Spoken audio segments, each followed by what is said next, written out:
So I think it's really important to have goals when you're learning the English language. I think it's important to decide that you're going to do something so that you can get to a certain point in the future and be very happy with your progress.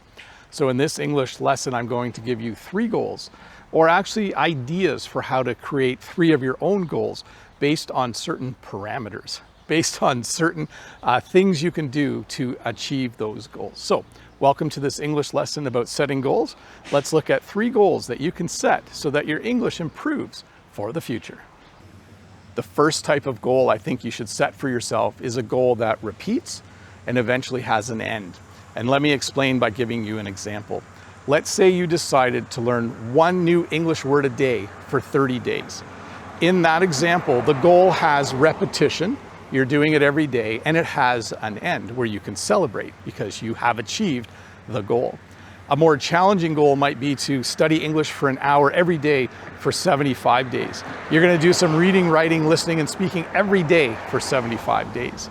And then there's 2 things you need to do if you attempt this. Number 1, you need to kind of check off on a calendar every time you actually do your daily work. And if you miss a day, you have to start again. So that's the kicker. In English, when there's a kicker, it's like that's the bad part to this goal and this challenge. So what do? You decide you're going to do something every day. You're going to learn some kind of English every day, and you're going to do it for a certain number of days. And if you actually do it, you can celebrate and maybe have a bowl of ice cream or another treat. The second type of goal that I think you should create for yourself is to plan to do something far in the future that requires preparation and lots of studying of the English language. The things that come to mind are things like visiting an English-speaking country, taking an English test, or actually committing to hiring an English-speaking partner that you're going to meet with online. If you plan to go to an English-speaking country in 3 months, if you plan and sign up for and pay for an English test in 4 months, if you say in 4 months, I'm going to actually meet with an English conversation partner, your goal then is to prepare for that upcoming event. When you set something far in the future, it's nice to work towards it. If I was planning to go on a trip this winter to a really warm country where I would be at the beach, I would definitely try to lose weight and be in good shape if I was walking around in a bathing suit on a beach in the Caribbean somewhere. So you can apply the same concept to learning a language. So decide on something in the future, a trip, a test, meeting with an English-speaking partner. I'm sure you can come up with one of your own ideas.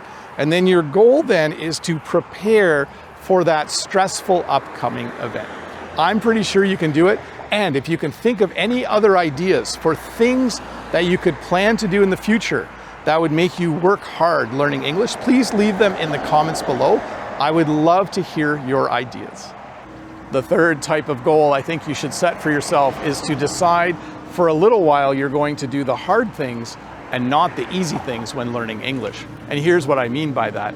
Every once in a while, someone will leave a comment and they'll say, I can understand English TV shows, but when I try to speak, it's very, very challenging. Or they'll say, hey, I can speak English, but it's very challenging for me to write English. As humans, even when we're doing something like learning a language, we tend to do the things we like and the things that are easy. Given a choice, many of us would just listen to English music, listen to English podcasts, and watch YouTube videos, and we wouldn't do a whole lot of writing. We probably wouldn't do a whole lot of speaking. So I'm not sure what your challenge is when it comes to learning English, but your goal should be 1, identify that challenge, and then number 2, focus on practicing that for a certain period of time, maybe for the next week or next month, or even for the next year. If I had to do it, it would certainly be my French conversation. Obviously, I speak English, so I don't need to practice my English. But if I needed to focus on practicing my second language, I would hire a speaking partner to help me with French conversation. So find the thing, identify the thing that is challenging for you, and then your goal is to then work on that until it improves.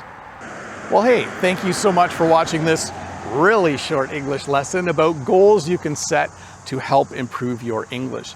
Now, what I'm most interested in right now is if you have goals that you've set in the past that have helped you stay motivated and helped you do really well as you were studying English. Please leave some of those goals in the comments below.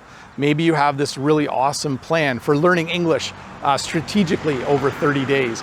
Maybe you have taken an English test and you have like advice you can give for people who are setting that goal. Anyways, leave that in the comments. I will be happy to read it, and I'm sure many other people will be interested as well. Thanks for watching this lesson. If you're new here, don't forget to click that red subscribe button. Give me a thumbs up if this video helped you learn a bit more English and set some goals. And I'll see you next week with another English lesson. Bye.